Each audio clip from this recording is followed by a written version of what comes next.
ganda ng model mo, Mr. Homer. Thank you so much. Anong inspiration mo dito sa hairstyle? Okay, ang inspiration ko sa hairstyle niya is very, neutral lang. Subtle beauty. Subtle beauty lang.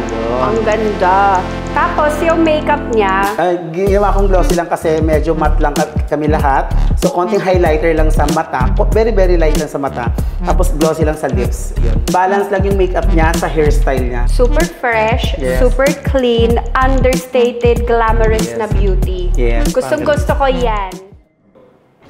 Para sa lahat ng mga co-glam team ko, maghanda na kayo dahil magsisimula na ang kompetisyon. Lalong-lalo na sa iyo, Jong, nanggigigil ako.